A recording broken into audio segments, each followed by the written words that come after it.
The space station was huge. It floated near two bright suns, far from Earth. Inside the station, strange creatures sat around a big table.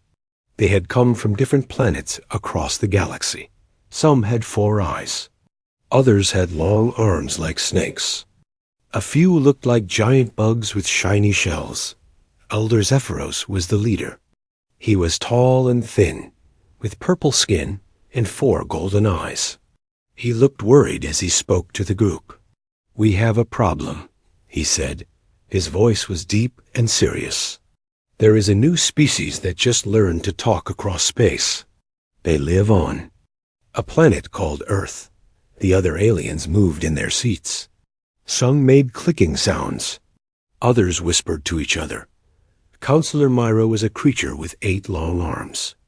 Her skin was blue and covered in spots. She waved one arm and spoke up. "I have been watching these humans," she said. "They are dangerous. They fight each other all the time. They make weapons from everything they find." "Tell us more," said Elder. "Zephyros." Myra touched a button. Pictures appeared in the air above the table. The aliens saw Earth from space. Then they saw cities, wars, and explosions. "Look at this," Myra said. "They learned to split atoms just 70 years ago. Most species take 500 years to do this safely. But humans used it to make bombs first. They almost destroyed their own planet." The aliens made worried sounds. Some covered their eyes. "They also went to space very fast," Myra continued. "They landed on their moon in less than 100 years after learning to fly. They build space stations. They send robots to other planets. They never stop exploring." Elder Zephyros nodded slowly. He had seen this before with other young species. "What else do we know about them?" he asked an alien that looked like a big. Crystal spoke up. His name was Commander Vex. Light flashed inside his body when he talked. "They are very good at war," he said. "They have fought each other for thousands of years. They make new weapons all the time. Guns, bombs, rockets, poison gas. They even fight in space now. But the worst part," said Myra, "is how fast they learn. When they find something new, they study it right away. Then they make it better, or they make it into a weapon." Elder Zephyros had ruled the council for 300 years. He had seen many species like this before, young, aggressive, and dangerous. Most of them had to be stopped before they spread across the galaxy. "Show me their recent progress," he said. More pictures appeared in the air. The aliens saw human cities growing bigger. They saw new ships flying to Mars.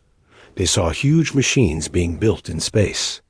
"This is just from the last 10 years, Myra explained. "They learn faster than any species we have ever seen. At this rate, they will have ships that can travel between stars in 50 years. The council chamber became very quiet. All the aliens knew what this meant. If humans got out of their solar system, they might take over other planets. They might start wars with peaceful species. "We have dealt with species like this before," said Elder Zephyros. "Remember the Korthic Empire? They were young and aggressive too. They destroyed 12 planets before we stopped them." "What about the Draxan Republic?"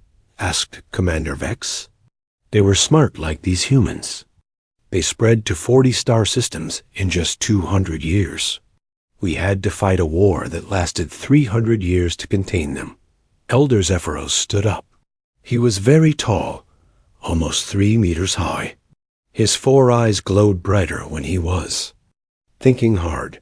"We cannot let this happen again," he said. "Earth must be contained. Should we destroy them?" asked Commander Vex. His crystal body flashed red. "No," said Elder Zephyros. "We are not killers. We will use the standard intimidation protocol." The other aliens nodded. They had used this method many times before. It was simple but effective. Myra explained how it worked. "We send them a message. We tell them we are watching. We tell them to stay in their solar system. We make them afraid of what will happen if they disobey. Does it work? Asked a new council member. She was young and had never seen the protocol used before. Always, said Elder Zephyros. Young species are usually afraid when they learn they are not alone. They think we will destroy them, so they stay home and behave. What if they don't? Listen? The young member asked. Commander Vex's body flashed bright red. Then we make them listen. Elder Zephyros raised one hand. That has never been necessary. Fear is a powerful teacher. The council voted. All members agreed to send the message to Earth. It would be written in a way that humans could understand. It would also contain advanced mathematics to prove that. The aliens were much smarter than humans. I will write the message myself, said Elder Zephyros. It must be perfect. Scary enough to stop them, but not so scary that they panic and do something stupid. 3 days later, the message was ready. It was sent through quantum space channels directly to Earth.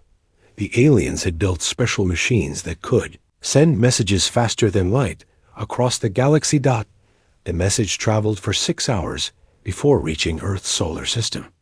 It arrived at a big dish in the desert of Nevada.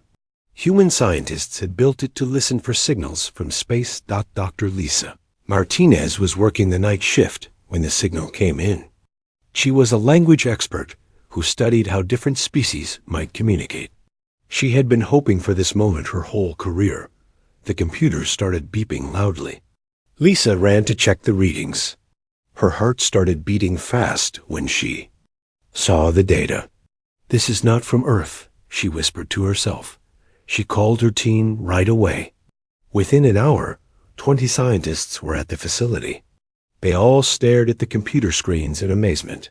It's definitely from outside our solar system, said Dr. Ben Clark. He was an expert on radio signals from space. But look at this, said Dr. Amy Wong. She pointed to patterns in the signal. This is not just noise. This is language. Someone is trying to talk to us. Lisa worked with her team for 18 hours straight. They used computers to break down the signal into parts. Slowly, they began to understand what it meant. When they finally decoded the message, the room became very quiet. Lisa read it out loud. Humans of planet Earth, we are the Galactic Council. We have been watching you. Your species is violent and dangerous. You must stay in your solar system. Do not try to travel to other stars. This is your only warning. If you disobey, you will face consequences you cannot imagine. The scientists looked at each other in shock. First contact with aliens, and it was a threat. Dr. Lisa Martinez could not sleep. It had been 2 days since she decoded the alien message. She kept reading it over and over again. The words scared her, but they also excited her. Humans were not alone in the universe. The next morning, her phone rang very early. It was the President of the United States. Dr. Martinez, we need you in Washington right away, said President Robert Hayes. Bring everything you have about this alien message. Lisa packed her files and took the first flight to Washington. When she arrived at the White House, she saw many important people waiting for her. The Secretary of Defense, the head of NASA, and top scientists from around the world were all there. Show us what you found, said President Hayes. Lisa put her laptop on the big table in the Situation Room. She showed them the alien signal and how her team had decoded it. The message is very advanced, she explained.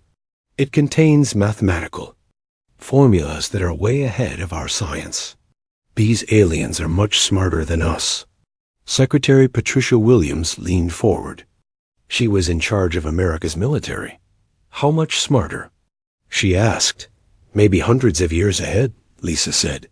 The math they used would take our best scientists decades to understand fully. The room became quiet. Everyone was thinking about what this meant.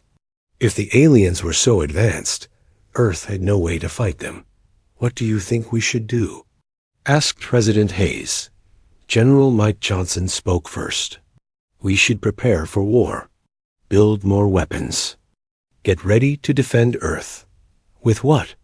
Asked Dr. Kevin Thompson from NASA. They can send messages across space instantly. We can barely get to Mars. Maybe we should surrender, said someone else. Tell them we will obey their rules. Or we could ignore the message, suggested another person. Pretend we never got it.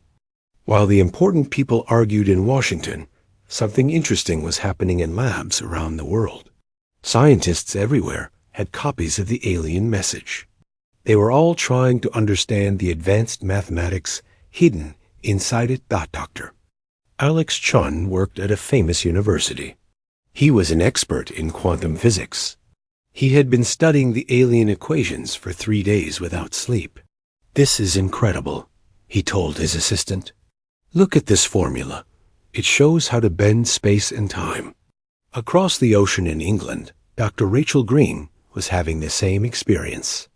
She was a mathematician who studied the deepest secrets of numbers and patterns.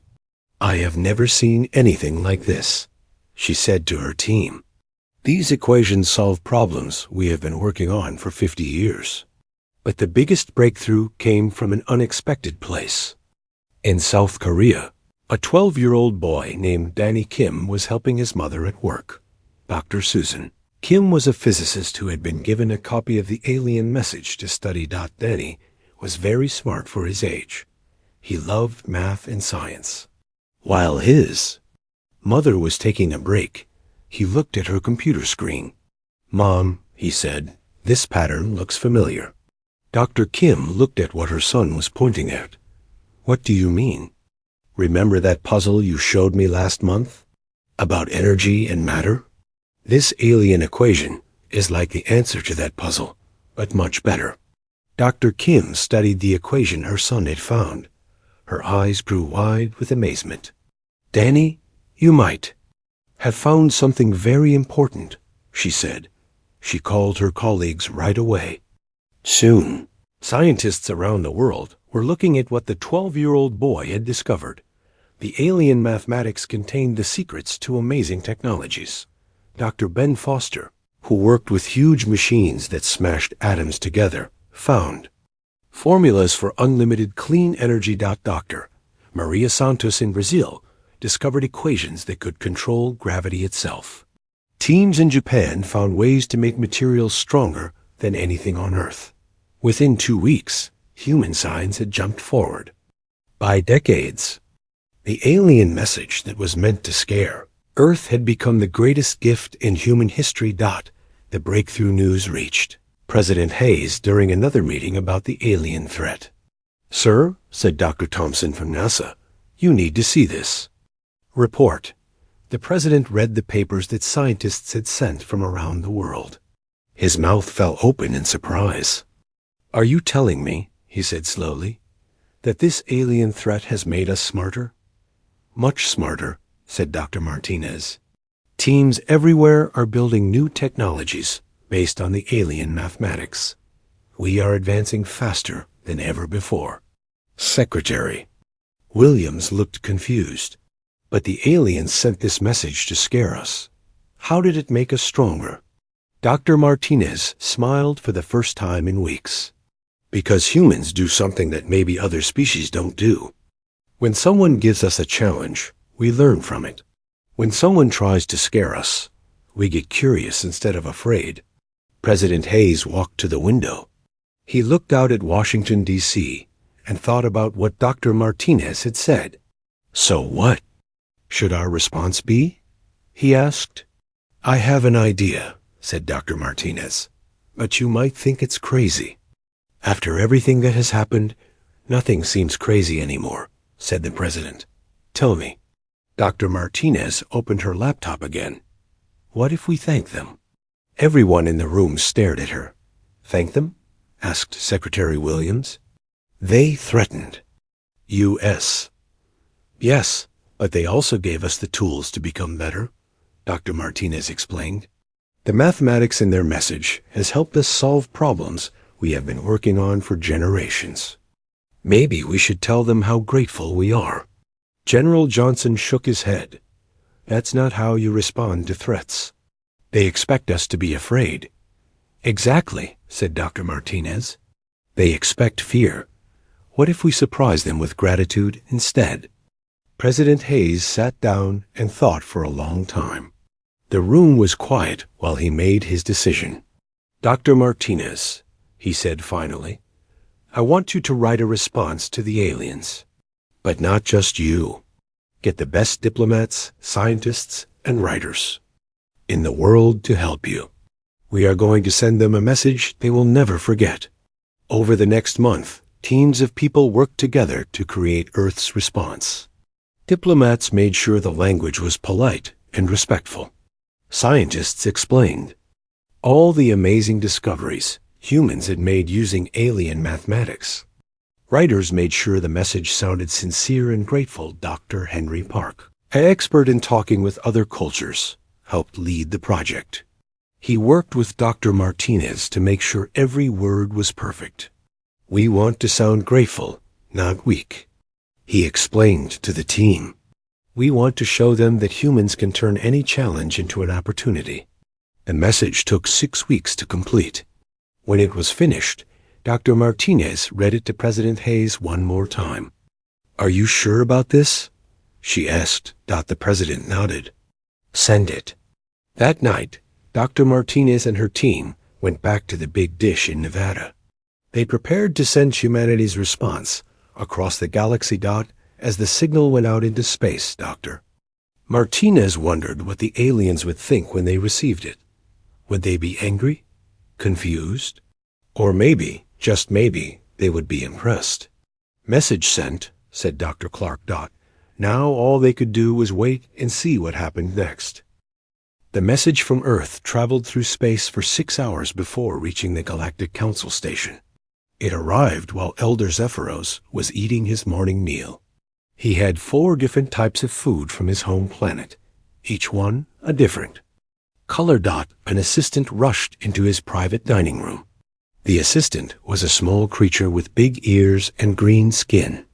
"Elder Zephyros, we have received a response from the humans," the assistant said. Elder Zephyros put down his eating tool. "Already? That was fast. Most species take months to respond to the intimidation protocol." "Should I bring the message to the council chamber?" asked the assistant. "Yes. Call an emergency meeting. All council members must hear this." Within an hour, all the alien leaders were gathered around the big table. Elder Zephyros stood up to address them. "The humans have responded to our warning," he announced. "This will probably be a message of surrender or a plea for mercy." Counselor Myra waved her tentacles. "Good. Maybe they learned their lesson quickly." "Let us hear what they have to say," said Commander Vex. His crystal body flashed blue with satisfaction.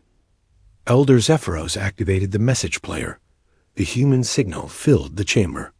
But as the translation began, the aliens started to look confused. The message began. "To the respected members of the Galactic Council, we have received your communication from 6 months ago. We want to thank you from the bottom of our hearts." Elder Zephyros blinked all 4 of his eyes. "Thank us?" the message continued. "Your warning message contained the most beautiful mathematics we have ever seen. The equations you included have helped our scientists make discoveries that would have taken us 50 years to achieve on our own." Counselor Myra's tentacles turned pale. "They are thanking us for threatening them?"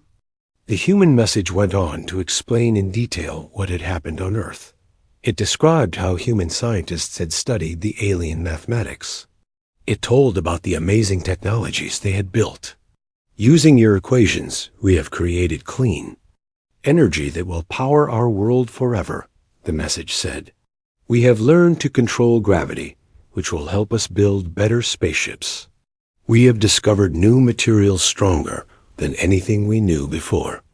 Commander Vex's crystal body started flashing red with alarm. "They weaponized our mathematics." But the message surprised them even more. We want to share all of these discoveries with you. Attached to this message are complete plans for everything we have built. We believe that knowledge should be shared freely among all intelligent beings. Elder Zephyros sat down heavily in his chair. In 300 years of leading the council, nothing like this had ever happened. The message continued. We understand that you sent us this warning because you were worried about our aggressive nature. We want to assure you that humans use our energy for building, not destroying. Yes, we can be fighters, but we fight against problems, not against people. We fight diseases that make our people sick. We fight hunger and poverty. We fight ignorance and hatred. We fight the forces that try to harm our planet. This is how humans use our strength. Dr. Lisa Martinez's voice came through clearly in the translation. We have included detailed plans for fusion reactors that can provide clean energy to any world. We have also included designs for gravity engines that can move spaceships without harmful emissions. The aliens looked at each other in shock.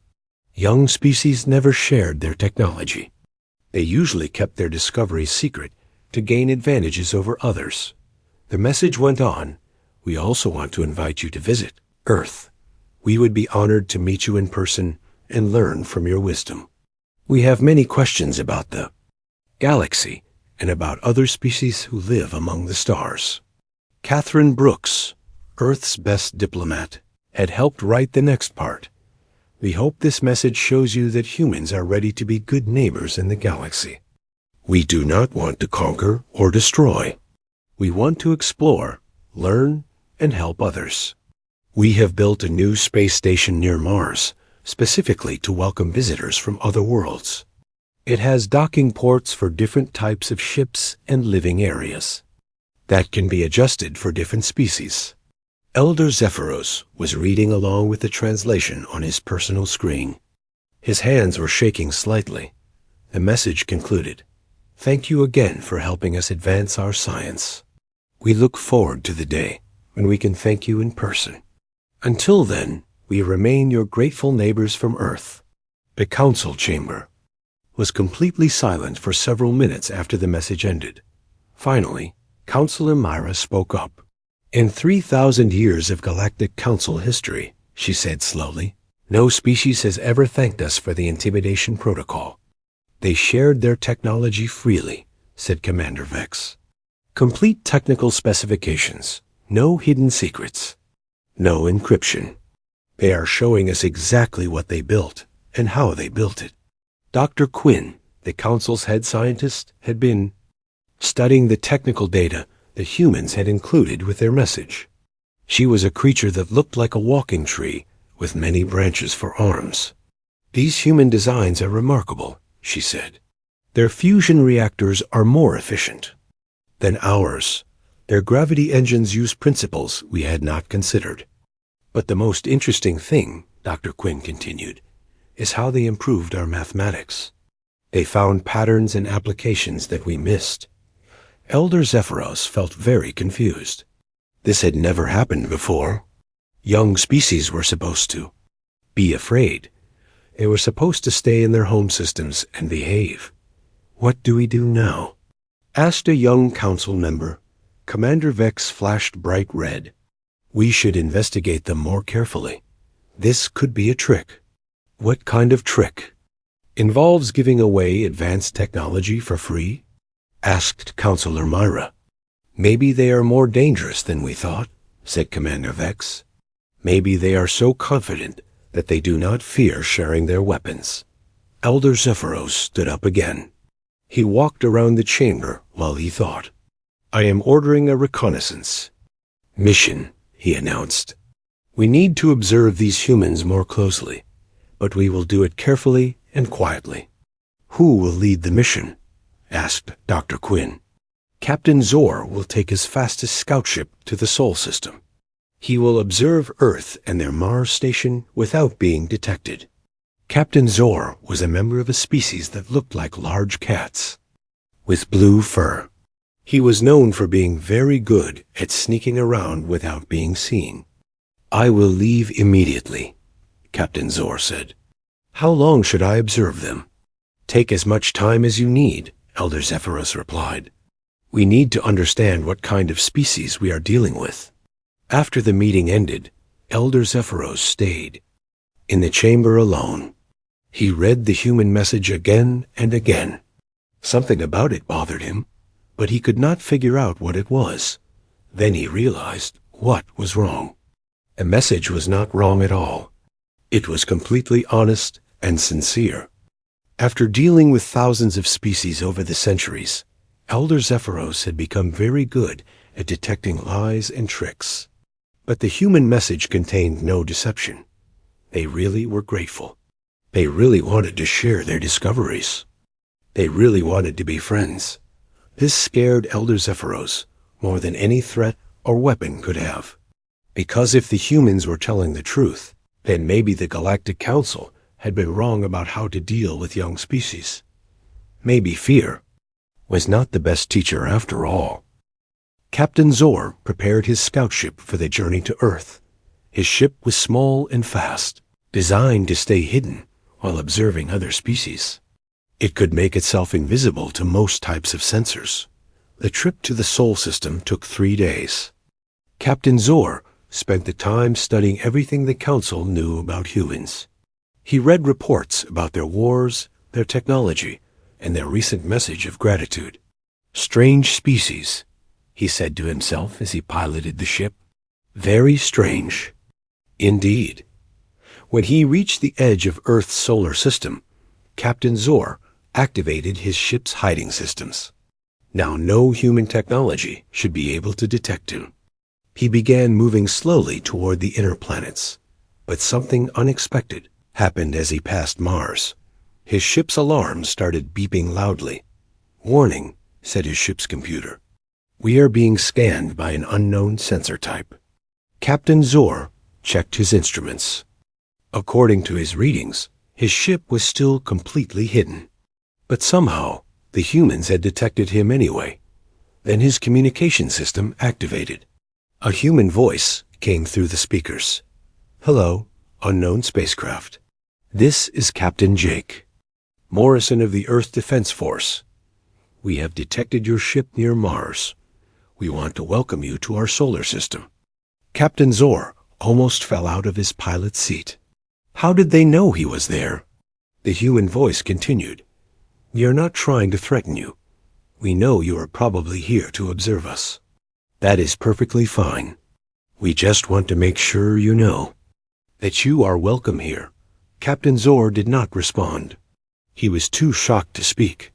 If you need any assistance, repairs, or supplies, our Mars research station has docking facilities for different types of ships. Dr. Lisa Martinez, our language expert, is standing by to help with communication. Captain Zor sat in his pilot chair for several minutes, trying to understand what was happening. In all his years as a scout, no species had ever detected his hidden ship, and no species had ever welcomed Council reconnaissance. Finally, he activated his communication system. This is Captain Zor of the Galactic Council, he said carefully. How did you detect my ship? Oh, we built new quantum sensors based on the mathematics you sent us, Captain Morrison replied cheerfully. They can detect space distortions that normal sensors miss.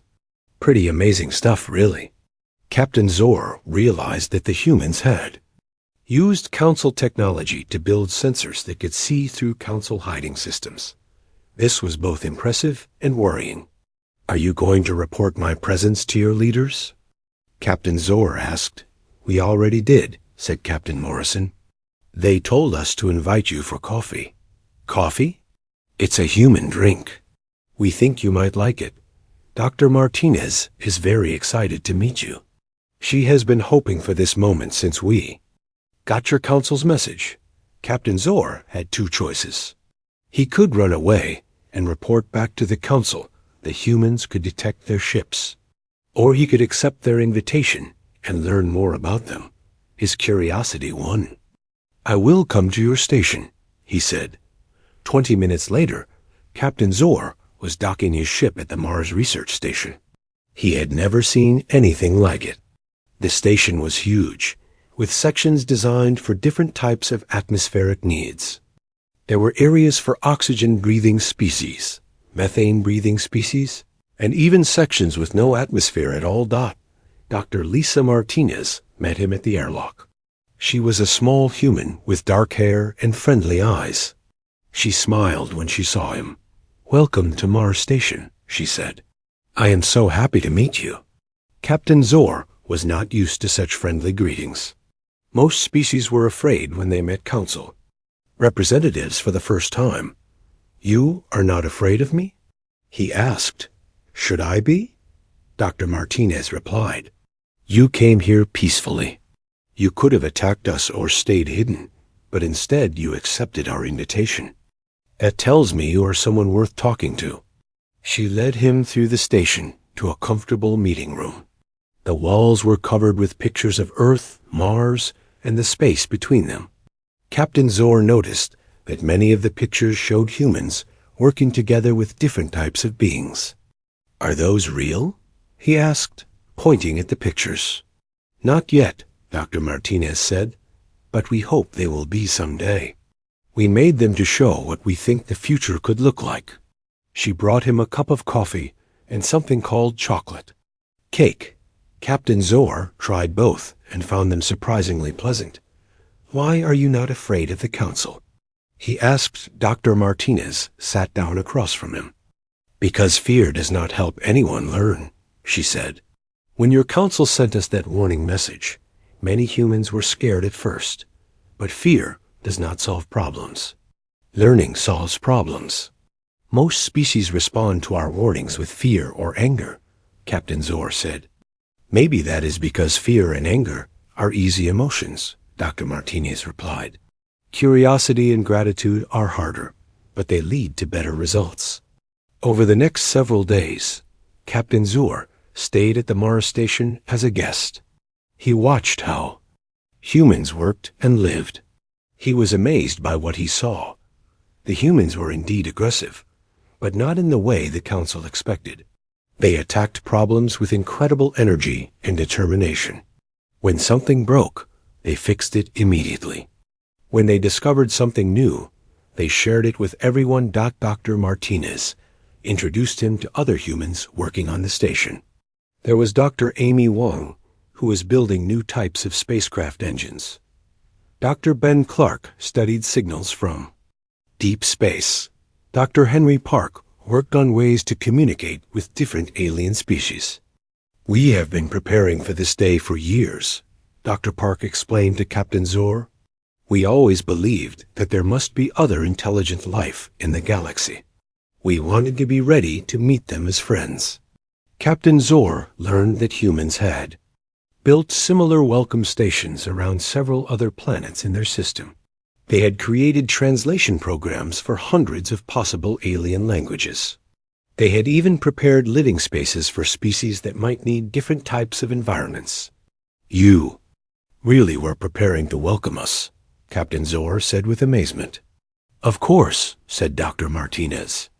"Why would we prepare for war when we could prepare for friendship instead?"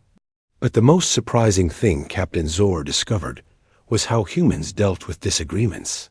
During his stay, he watched a heated argument between two human scientists about the best way to design a new type of engine. He expected the argument to turn into a fight. Instead, the two humans worked together to test both ideas. When one approach worked better than the other, the scientist whose idea had failed congratulated his colleague and asked to learn more about the successful design. "Do humans always resolve conflicts this way?" Captain Zor asked Dr. Martinez. "We try to," she said. "Fighting does not create new knowledge. Cooperation does." After a week on the station, Captain Zor knew he had to report back to the Council, but he was not sure what to tell them. Everything he had learned about humans challenged what the Council believed about young, aggressive species. "I have to leave soon," he told Dr. Martinez. "I understand," she said, "but I hope you will come back." and I hope you will bring friends. Next time, what should I tell the council about humanity? He asked. Dr. Martinez thought for a moment. Tell them the truth, she said. Tell them that humans want to be good neighbors. Tell them that we are more interested in building than destroying. And tell them that we are grateful for the chance to learn from older, wiser species. As Captain Zor prepared to leave, the humans gave him gifts to take back to the council. There were samples of human food, music, and art. There were also detailed plans for new technologies that humans had developed. Why are you giving me these things? Captain Zor asked. Because gifts build friendships, Dr. Martinez said. And we hope the council will be our friends. Captain Zor's ship left Mars Station and began the journey back to council space. As he traveled, he thought about everything he had seen and learned. Humans were definitely not like other species the council had encountered. They were aggressive, but their aggression was directed toward problems and challenges, not toward other beings. They were curious instead of fearful. They were grateful instead of resentful. Most importantly, they seemed to genuinely want to be part of the galactic community, not to conquer it. Captain Zor realized that his report would probably shock the council, but he had to tell them the truth about what he had discovered. The humans were not a threat to be contained. They were potential allies who could help make the galaxy a better place. Captain Zor arrived back at the council station 3 days later. He felt nervous about giving his report. What he had learned about humans would surprise and probably upset many council members. Elder Zephyros called an emergency meeting as soon as Captain Zor docked his ship. Within an hour, all the council members were gathered in the chamber, eager to hear what the scout had discovered. Tell us about these humans, Elder Zephyros said. Are they as dangerous as we feared? Captain Zor stood in the center of the chamber. He looked around at all the alien faces staring at him. They are dangerous, he said slowly, but not in the way we expected. Counselor Myra leaned forward with her tentacles writhing. What do you mean? They invited me to have coffee with them, Captain Zor said. The chamber erupted with surprised sounds. Several aliens started talking at once. Coffee? Asked Commander Vex, his crystal body flashing bright red. What is coffee? It is a drink they enjoy, Captain Zor explained. They gave it to me as a gift of friendship. Elder Zephyros raised his hand for silence. Start from the beginning, Captain. Tell us everything. Captain Zor described his entire visit to the human solar system. He told them how the humans had detected his hidden ship using sensors built from council mathematics. He explained how they had welcomed him instead of attacking or running away. They have built welcome stations throughout their system, he reported. These stations are designed to accommodate different types of alien species. They have been preparing for first contact for years. Preparing for invasion, you mean, said Commander Vex. No, Captain Zor said firmly. Preparing for friendship. They have translation programs, living spaces for different atmospheric needs, and cultural guides to help avoid misunderstandings. Dr. Quinn, the tree-like scientist, asked about human technology. What did you learn about their weapons and defenses? Captain Zor thought carefully before answering.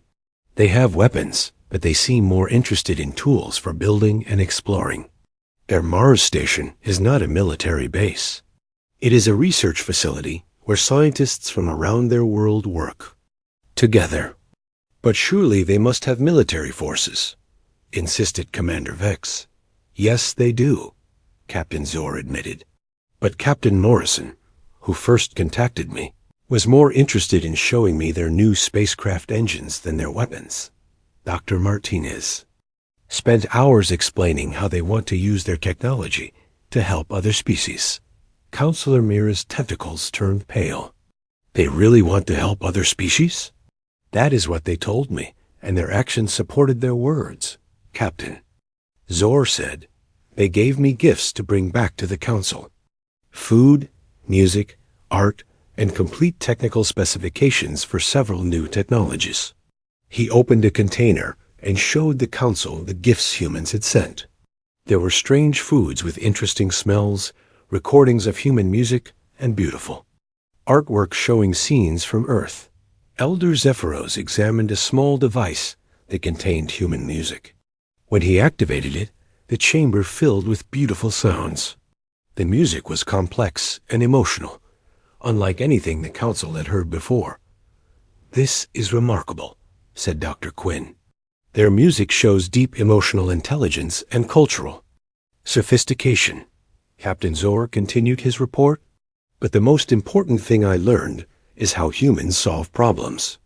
They do not fight each other when they disagree.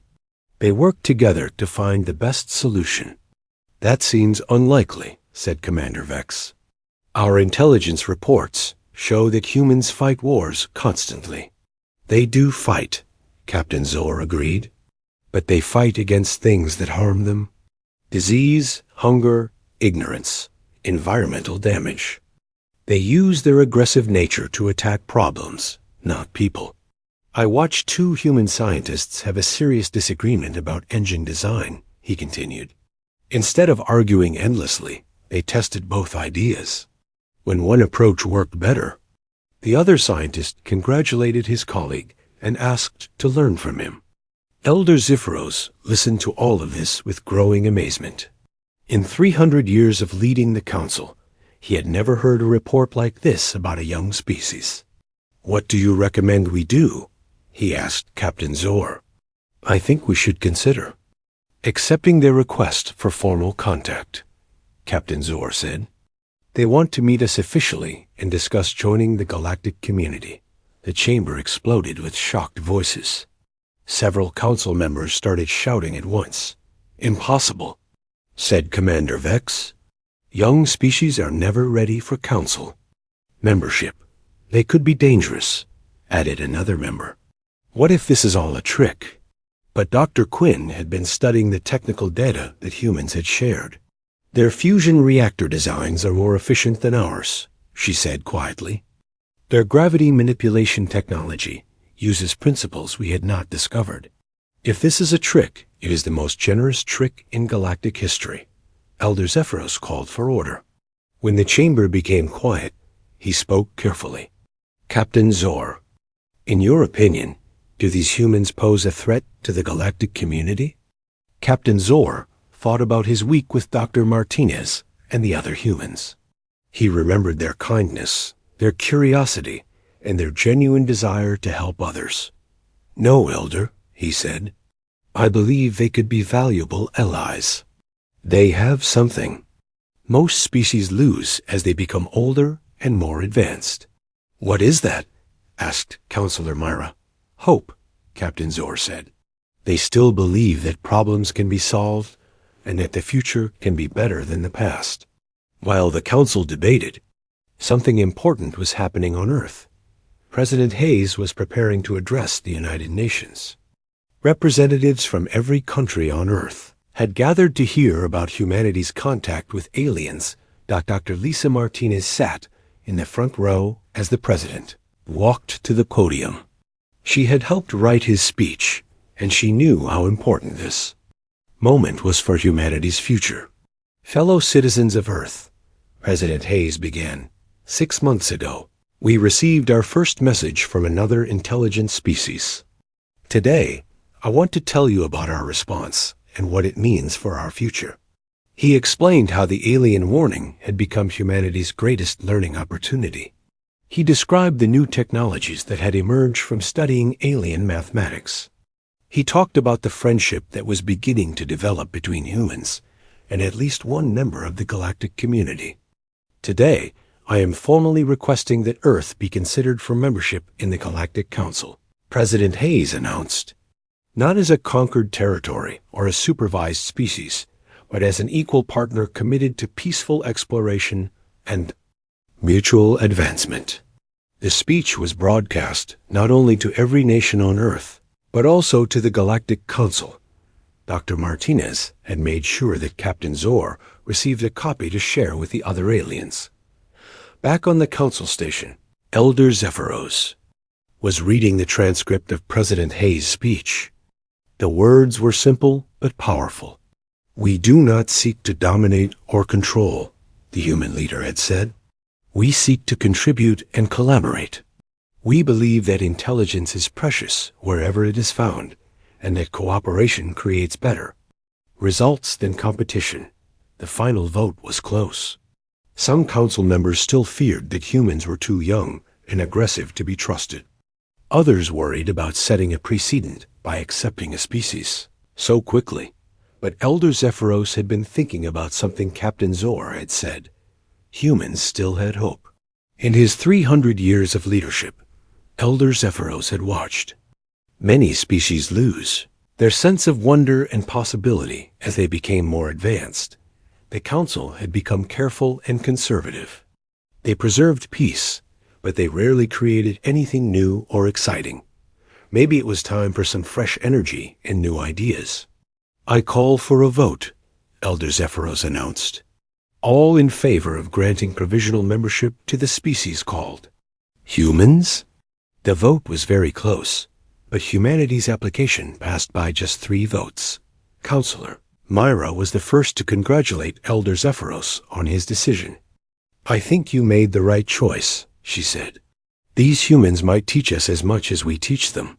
Dr. Quinn was already making plans for scientific exchanges. "I want to visit their Mars station and meet Dr. Martinez," she said. "Their approach to research could help us solve problems we have been working on for centuries." Even Commander Vex seemed interested, though he tried to hide it. "Perhaps some joint training exercises would be beneficial," he admitted. "Their problem-solving methods might have military applications." The news of council acceptance reached Earth just as Dr. Martinez was finishing her evening shift at the Nevada listening station. When the alien message came through, she could hardly believe what she was reading. "We are pleased to welcome humanity as provisional members of the Galactic Council," the message said. "We look forward to learning from your unique perspective and sharing our knowledge with you." Dr. Martinez immediately called President Hayes with the news. Within hours, the announcement was being broadcast around the world. 3 months later, Dr. Martinez stood on the observation deck of Earth's newest space station. She was wearing a special badge that identified her as Earth's first galactic ambassador. Through the large windows, she could see ships from a dozen different alien species docked at the station. Her first official meeting as ambassador had gone better than she had hoped. The alien representatives were curious about human culture and impressed by human ingenuity. Several species had already proposed joint research projects. She activated her calm.